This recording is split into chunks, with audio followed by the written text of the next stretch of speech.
black storm coming. See the lightning strike. Black people rising.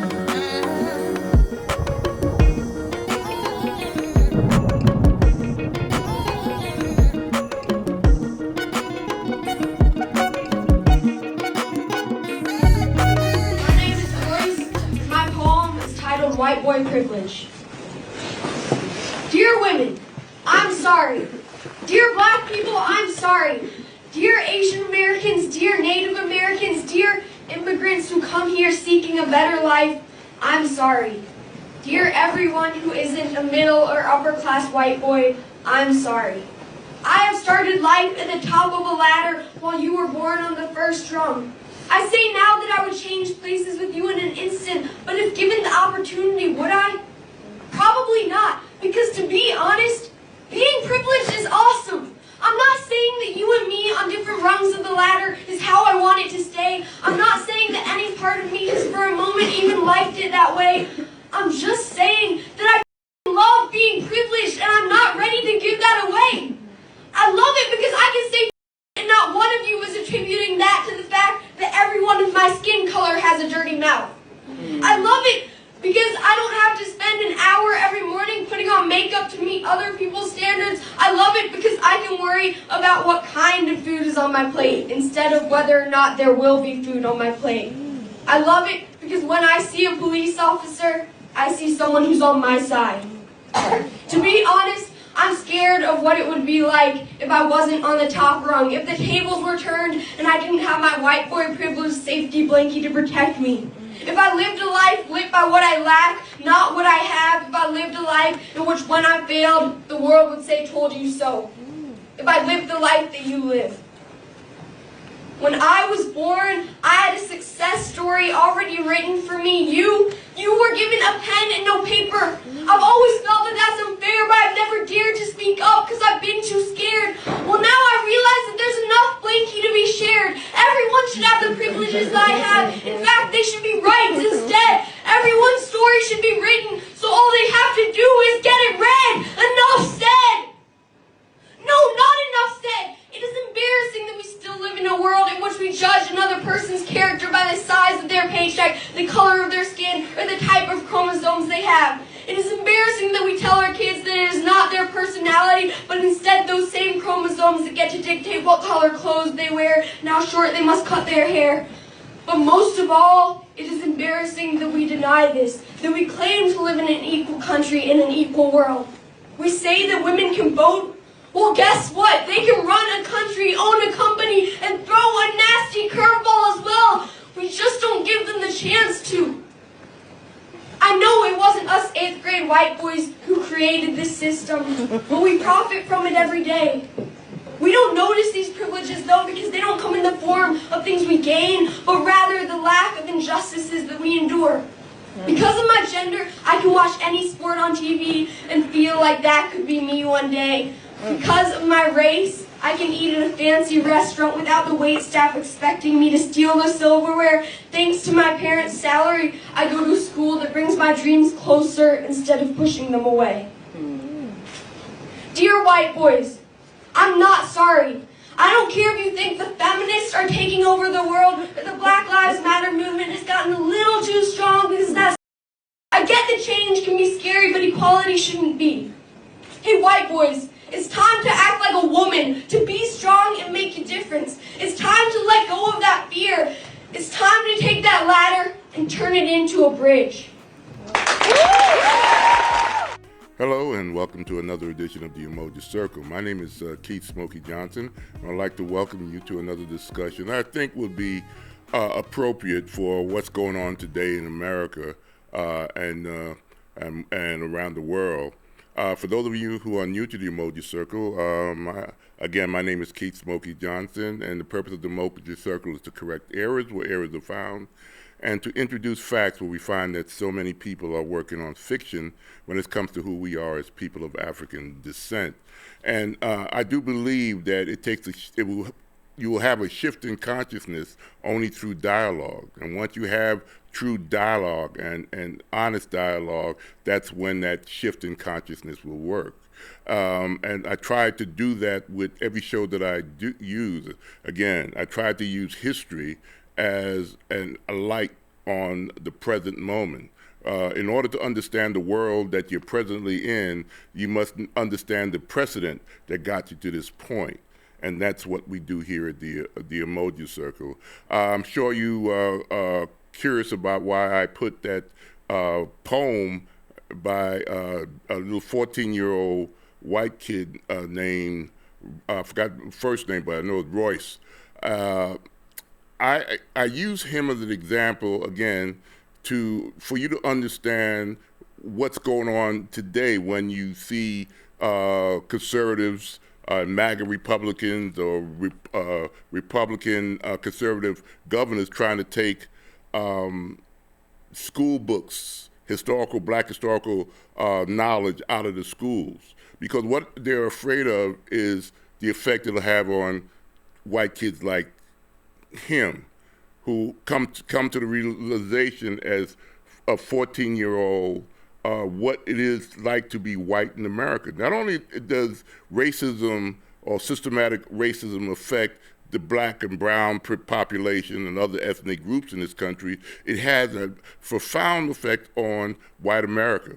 Because you saw the reaction by Royce and how he was trying to deal with the knowledge that he's have and the realization of his privilege as being white in America.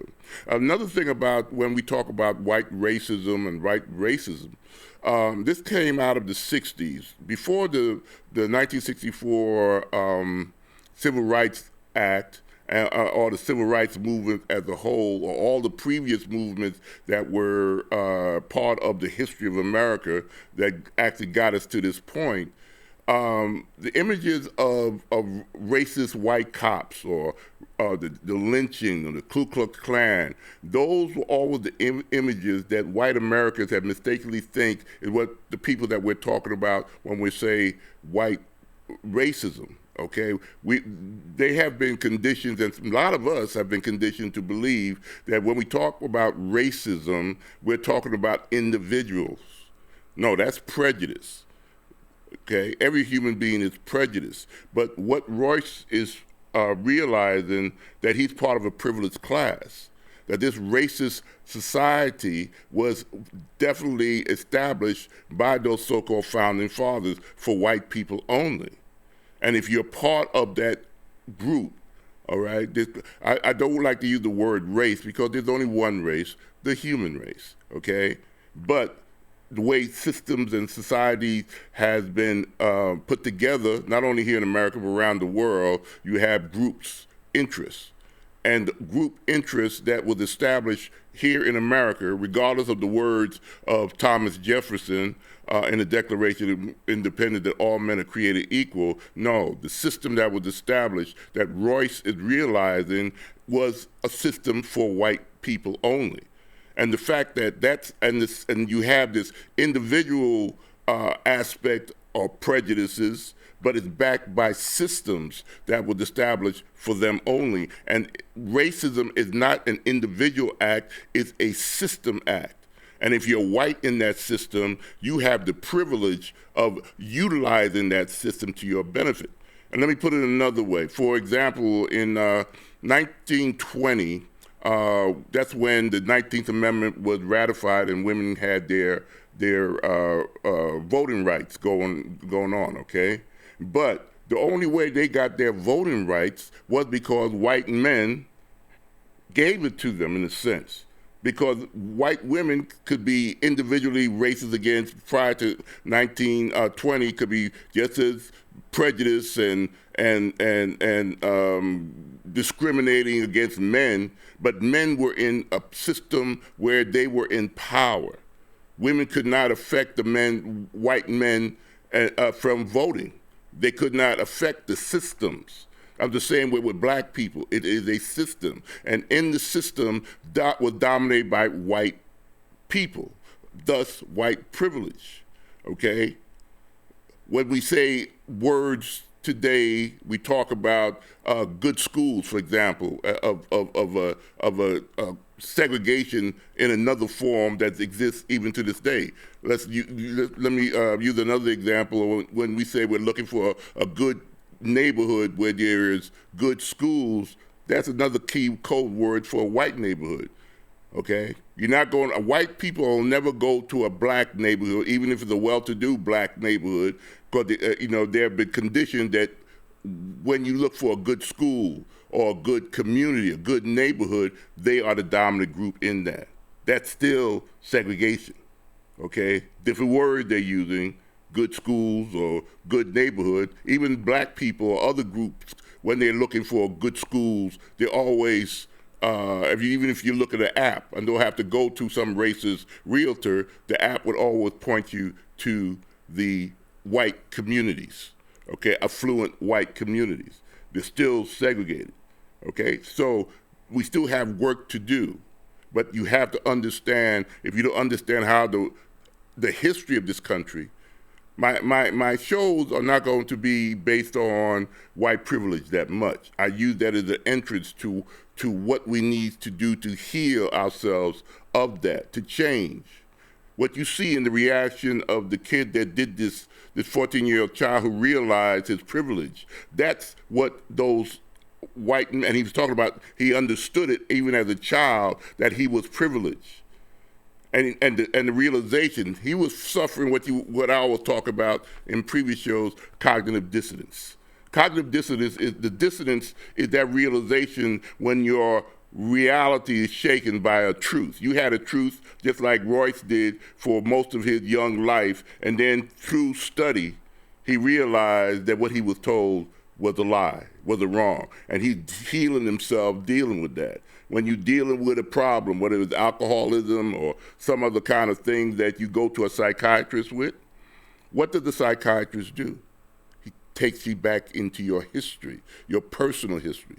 History, as Malcolm once said, of all our studies is best prepared to reward our research. If you don't understand the truth of your history, you will have problems. Another great sociologist that I've talked about in previous shows, and I did a show on one of her books based on post-traumatic slave disorder, PTSD, but for black people. All other groups have been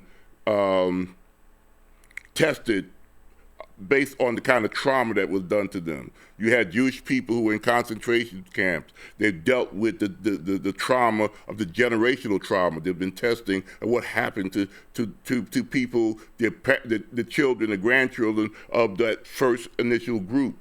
Native Americans were treated by what was going on. There have been sociological studies that were done to that. The Japanese who were interned in America and the trauma of going to those concentration camps in America as American citizens. There was, there was a reparation given to them. All right, so all these other groups have been tested. What about the black people in this country, the African people who were traumatized for 246 years? From 1619, and I hate starting from 1619, but I'll explain that later on, to 1865, okay? And so-called, we got our so-called freedom again. 13th, 14th, 15th Amendment was given to us by white men. Again, we were not part of the system because we were left out, even with the Constitution that were constantly being referred to. It had nothing to do with us until 189,000 black men in blue uniform fought for those rights in the Civil War, which we are not taught of. We always see white imaging. Again, racism is that. Systems, political systems, economic systems, even the military, because we wasn't even part of the Union troops, we were called United Colored Troops. We were separated all the way through the 1950s. So when you have institutions that validates the white privilege, even though you might be just like Royce did in the video that I started out with, white America to this day equate, when you say racism, they equate it as being bad. No, it's not about your individual. We all, again, are prejudiced. It is a system.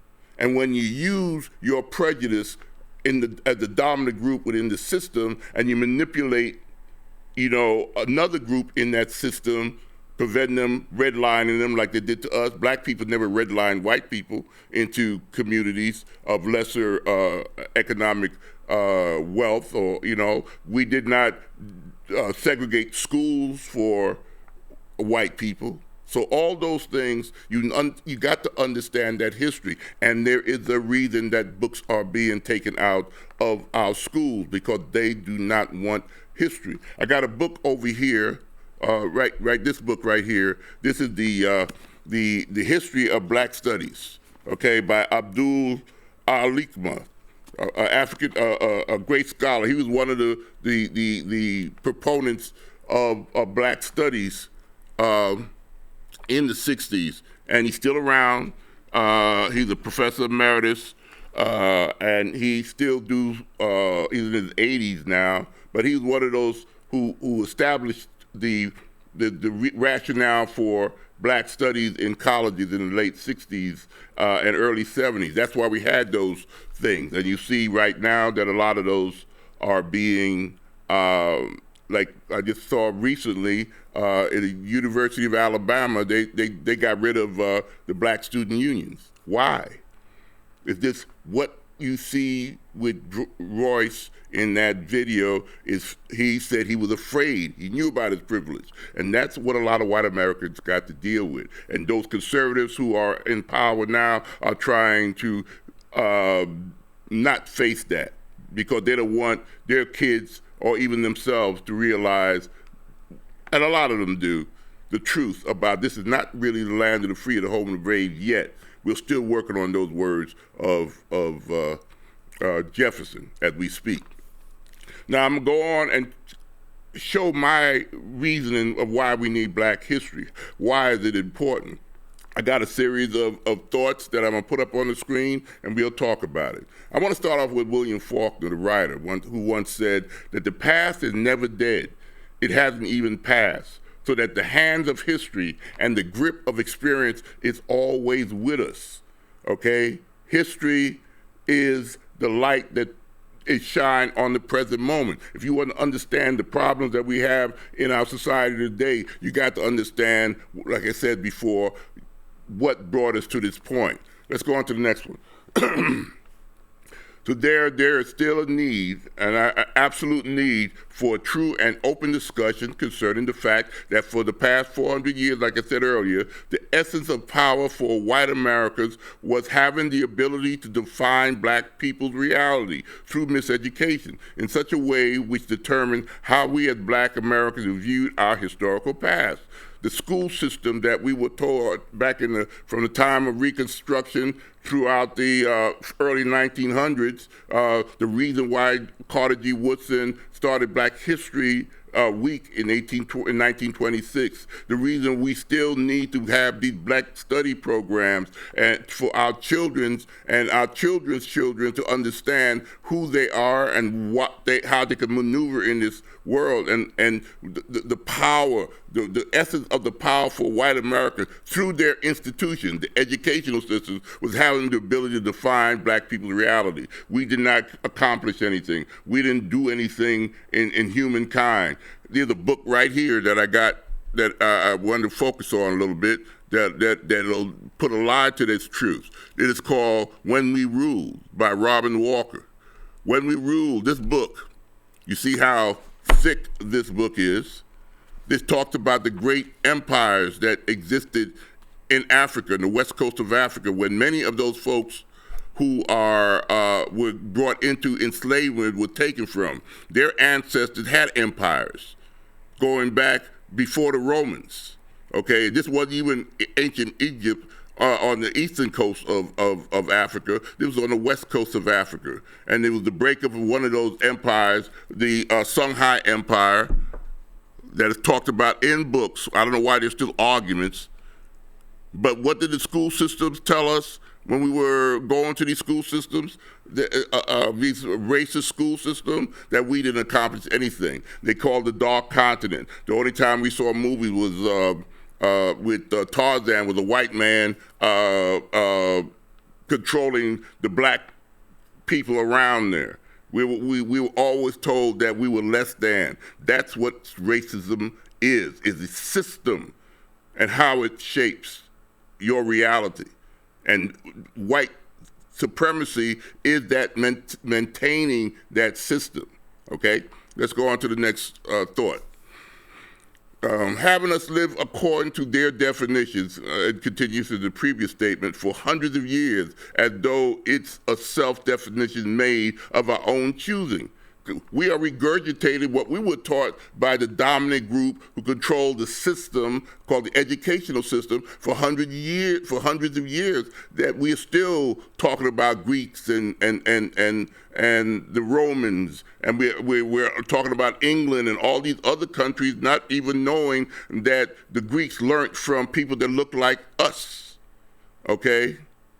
But we are conditioned to go to Oxford or to Cambridge, as if that's the epitome of knowledge, not knowing that Europeans and everybody went to the great Songhai and Mali Empire country of a great city of Timbuktu, which was the Oxford of the Middle Ages. Okay, when Europe was just coming out of their dark ages, the great Songhai Empire had the great city and libraries of Timbuktu, okay, in the 1200s and the 1300s. We had these educations, but our education system told us that we didn't have anything, that we were just ignorant savages, and that's why they enslaved us. That's a lie. Let's go on to the next one. It is awareness, which is the ability to accurately see what is. And it's the study of past historical events which generates that awareness. Let's go on to the next one. The goal of history is to express the living present. When you have an awareness of how you got to this point, you will understand how to maneuver and what is good for you, and then you can make choices that will benefit you into your future. Without history, how many black people I've heard, how many young black people and young adults said history is boring? History is, you cannot be a viable human being without historical data. Okay? If I want to know where I parked my car before I sat in front of these cameras, I have to use historical data to get up and go to where my car is. If for some reasons, like I've said in the past, these lights dropped and hit me on the head and all that knowledge disappears, that historical knowledge disappeared, I won't be able to function as a human being. I wouldn't know where I lived. I wouldn't know how I got here. I wouldn't have no function as a human being. History we use every day, every moment. We use historical data just to function. Yet we are conditioned to believe that history had no meaning. It's just a bunch of dates and time. No, it's how you function as a human being. Remember that. And who controls how you think will control how you function. If you want to function like an N-word, then you believe who taught you that you were those things. We're still using those words today that was given to us by those who once owned us. Let's go on to the next one. That's why the goal of any history class we get today should be to teach the students to know the elements of the present moments they live in. Okay, that's what history class lets you know, to teach you how to understand the present moment. The present moment grows out of the soil of the past, of our history.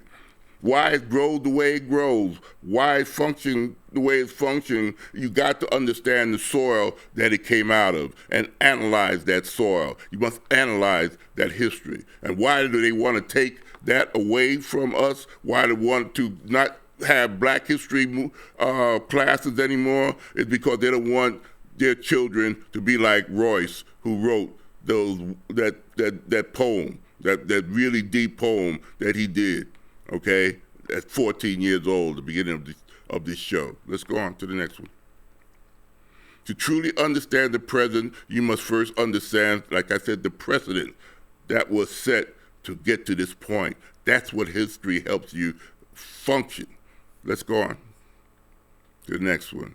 The study of our people's accurate history is how we were made aware of, along with having a clear and concise understanding of what came into the present from our past. Why do we function the way we function, or dysfunctional ways?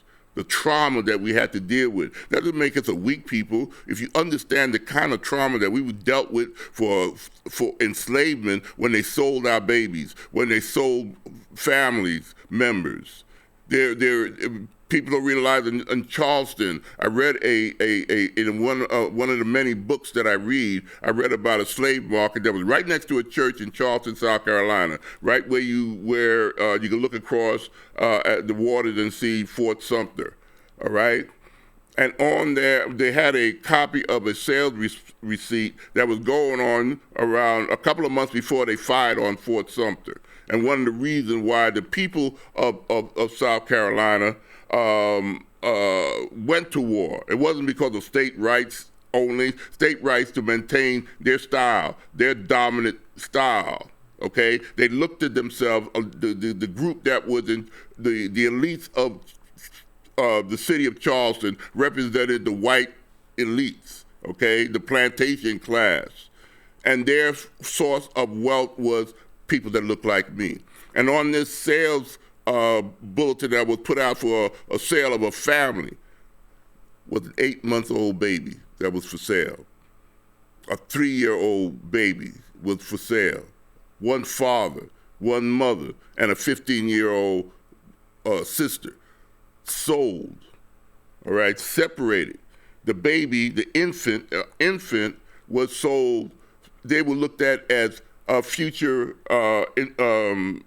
growth in wealth, because as that baby grow older, it will be worth more. So they invested it as a child. That's the system, okay? It no longer exists by the 13th Amendment, but the trauma is still there that's passed down, because you want to deny that that system even exists if you're white in America, because that's the kind of people you think about when you talk about bad. But they didn't think of themselves as bad. This is the way it was from their children, from their fathers and their mothers and their everybody that came before them. It was baked into their culture, and that's what a system is. That system that they lived in every day, thinking that they were normal, good people. Every one of them went to church, but they were using black people for their wealth. That's the America. All men are created equal, just words. It did not encompass all of us. And we must understand that. We must understand that. And again, in the book that story is in this one, The Demon of Unrest, and that demon was slavery. Again, another thick book about the history, all right?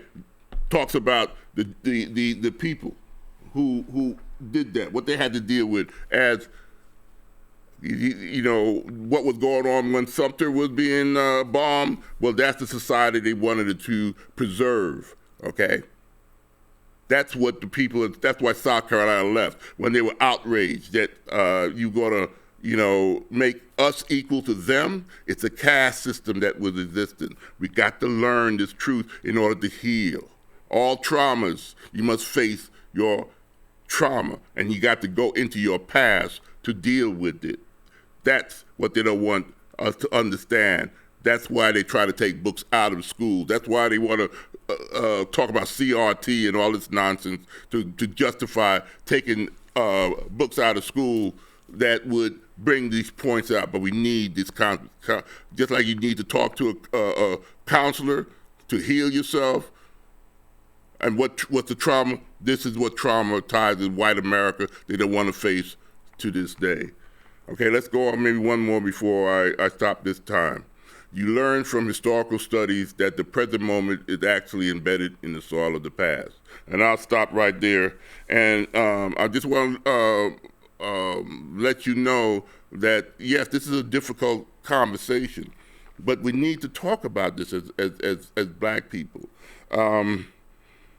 Harvard law professor George Santayana once said, and he's a philosopher, he said that if you don't learn the lessons of the past, you are doomed to repeat it. I'm saying on top of that, if you prevent the learning of the past, those people intend to repeat it. So let's think about that when you vote this year with MAGA Republicans and those type of people. We want to take books out. So until next time, peace, hotep, bye-bye.